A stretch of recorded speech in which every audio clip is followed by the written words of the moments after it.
ओम नमो भगवते वासुदेवाय।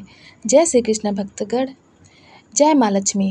प्यारे भक्तों, श्रीमद् भगवत गीता के छठे अध्याय का महात्म्य हम बतलाने जा रहे हैं।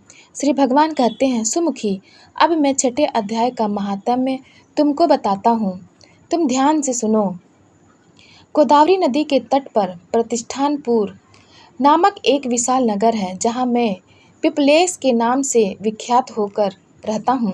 उस नगर में जानश्रुति नामक एक राजा रहते थे, जो भूमंडल की प्रजा को अत्यंत प्रिय थे। उनका प्रताप मार्तंड मंडल के प्रचंड तेज के समान जान पड़ता था। प्रतिदिन होने वाले उनके यज्ञ के धुएं से नंदनवन के कल्प वृक्ष इस प्रकार काले पड़ गए थे, मानो राजा की असाधारण दानशीलता देखकर वे लज्जित हो गए हों। उनके यज्ञ में प्राप्त पुरोडास के रसास्वादन में सदा आसक्त होने के कारण देवता लोग कभी प्रतिष्ठानपुर को छोड़कर बाहर नहीं जाते थे। उनके दान के समय छोड़े हुए जल की धारा प्रताप रूपी तेज और यज्ञ के धूमों से पुष्ट होकर मेघ ठीक समय पर वर्षा करते थे। उस राजा के शासनकाल में ईतियों के लिए कहीं थोड़ा भी स्थान नहीं मिलता था और अच्छी नीतियों का सर्वत्र प्रसार होता था। वे बावली कुएं और पोखरे खुदवाने के बहाने मानो प्रतिदिन पृथ्वी के भीतर की निधियों का अवलोकन करते थे।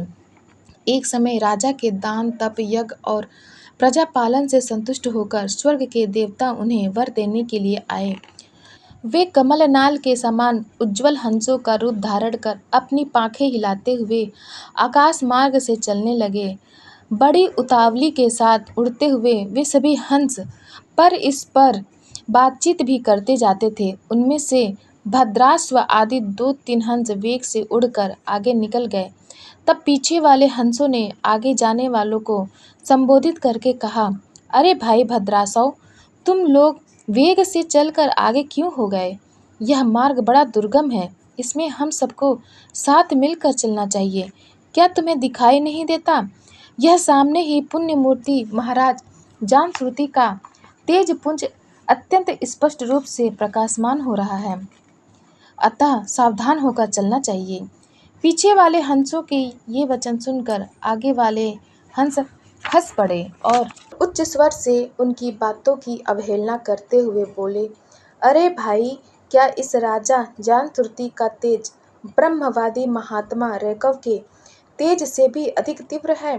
हंसों की ये बातें सुनकर राजा जानश्रुति अपने ऊंचे महल की छत से उतर गए और सुखपूर्वक आसन पर विराजमान हो अपने सारथी को बुलाकर बोले, जाओ, महात्मा रैकव को यहाँ ले आओ।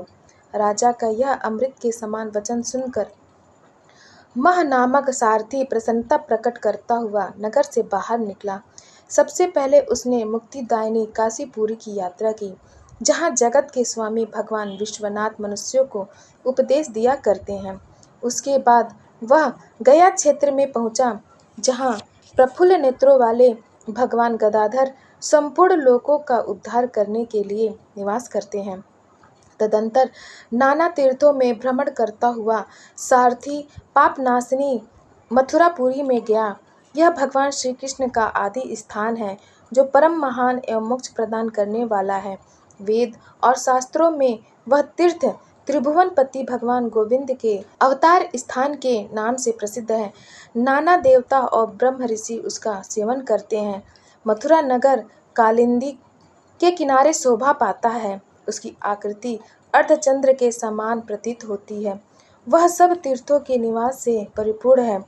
परम आनंद प्रदान करने के कारण सुंदर प्रतीत होता है। गोवर्धन पर्वत के होने से मथुरा मंडल की शोभा और भी बढ़ गई है। वह पवित्र वृक्षों और लताओं से आवृत है। उसमें 12 वन हैं। वह परम पुण्यमय तथा सबको विश्राम देने वाले श्रुतियों के सारभूत भगवान श्री कृष्ण की आधार भूमि है। तत्पश्चात मथुरा से पश्चिम और उत्तर दिशा की ओर बहुत दूर तक जाने पर सारथी को काश्मीर नामक नगर दिखाई दिया, जहाँ शंख के समान उज्ज्वल गगनचुंबी महलों की पंक्तियाँ भगवान शंकर के अट्टहास की भांति शोभा पाती है। जहाँ ब्राह्मणों के शास्त्रीय आलाप सुनकर मुख मनुष्य भी सुंदर वाणी और पदों का उच्चारण करते हुए देवता के समान हो जाते हैं, जहाँ निरंतर होने वाले यज्ञ धूम से व्याप्त होने के कारण आकाश मंडल मेघों से धुलते रहने पर भी अपनी कालिमा नहीं छोड़ता, जहाँ उपाध्याय के पास आकर छात्र जन्मकालीन अभ्यास से ही संपूर्ण कलाएं स्वतः पढ़ लेते हैं, तथा जहाँ माणिकेश्वर नाम से प्रसिद्ध भगवान चंद्रशेखर देहधारियों को वरदान देने के लिए नित्य निवास करते हैं। कश्मीर के राजा माणिकेश ने दिग्विजय में समस्त राजाओं को जीतकर भगवान शिव का पूजन किया था, तभी से उनका नाम माणिकेश्वर हो गया था। उन्हीं के मंदिर के दरवाजे पर महात्मा रैकव एक छोटी सी गाड़ी पर बैठे अपने अंगों को खुजलाते हुए वृक्ष की छाया का सेवन कर रहे थे। इसी अवस्था में सारथी ने उन्हें देखा। राजा के बताए हुए भिन्न भिन्न चिन्हों से उसने शीघ्र ही रैकव को पहचान लिया और उनके चरणों में प्रणाम करके कहा, ब्राह्मण, आप किस स्थान पर रहते हैं? आपका पूरा नाम क्या है? आप तो सदा स्वच्छंद विचरने वाले हैं, फिर यहाँ किस लिए ठहरे हैं? इस समय आपका क्या करने का विचार है? सारथी के ये वचन सुनकर परम आनंद में निमग्न महात्मा रैकव ने कुछ सोचकर उससे कहा, यद्यपि हम पूर्ण काम हैं, हमें किसी वस्तु की आवश्यकता नहीं है, तथापि कोई भी हमारी मनोवृत्ति के अनुसार परिचर्या कर सकता है। रैकव के हार्दिक अभिप्राय को आदरपूर्वक ग्रहण करके सारथी धीरे से राजा के पास चल दिया। वहां पहुंचकर राजा को प्रणाम करके उसने हाथ जोड़कर सारा समाचार निवेदन किया। उस समय स्वामी के दर्शन से उसके मन में बड़ी प्रसन्नता थी। सारथी के वचन सुनकर राजा के नेत्र आश्चर्य से चकित हो उठे। उनके हृदय में रैकव का सत्कार करने की श्रद्धा जागृत हुई। उन्होंने 2 खच्चरियों से जुती हुई एक गाड़ी लेकर यात्रा की, साथ ही मोती के हार, अच्छे अच्छे वस्त्र और एक सहस्त्र गौएं भी ले ली। कश्मीर मंडल में महात्मा रैकव जहाँ रहते थे, उस स्थान पर पहुंचकर राजा ने सारी वस्तुएं उनके आगे निवेदन कर दी और पृथ्वी पर पड़कर साष्टांग प्रणाम किया। महात्मा रैकव अत्यंत भक्ति के साथ चरणों में पड़े हुए राजा जान श्रुति पर कुपित हो उठे और बोले, हे शूद्र, तू दुष्ट राजा है, क्या तू मेरा वृत्तांत नहीं जानता? यह खच्चरियों से जुती हुई अपनी ऊंची गाड़ी ले जा। ये वस्त्र, ये मोतियों के हार और ये दूध देने वाली गायें भी स्वयं ही ले जा। इस तरह आज्ञा देकर रैकव ने राजा के मन में भय उत्पन्न कर दिया। तब राजा ने साप के भय से महात्मा रैकव के दोनों चरण पकड़ लिए और भक्तिपूर्वक कहा, ब्राह्मण, मुझ पर प्रसन्न होइए। भगवान, आप में यह अद्भुत महात्म्य कैसे आया? प्रसन्न होकर मुझे ठीक ठीक बताइए। रैकव ने कहा, राजन, मैं प्रतिदिन गीता के 6ठे अध्याय का जप करता हूँ। इसी से मेरी तेजो राशि देवताओं के लिए भी दुस्सह है। तदंतर परम बुद्धिमान राजा जानश्रुति ने यत्नपूर्वक महात्मा रैकव से गीता के 6ठे अध्याय का अभ्यास किया।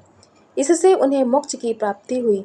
इधर रैकव भी भगवान माणिकेश्वर के समीप मोक्षदायक गीता के 6ठे अध्याय का जप करते हुए सुख से रहने लगे। हंस का रूप धारण करके वरदान देने के लिए आए हुए देवता भी विस्मित होकर स्वेच्छानुसार चले गए। जो मनुष्य सदा इस एक ही अध्याय का जप करता है, वह भी भगवान विष्णु के ही स्वरूप को प्राप्त होता है, इसमें तनिक भी संदेह नहीं है। प्यारे श्रोतागण, श्रीमद् भगवद गीता के 7वें अध्याय का महात्म्य जानने के लिए आप हमारे चैनल सनातन कथा संग्रह को लाइक करें, शेयर करें और सब्सक्राइब करें। धन्यवाद।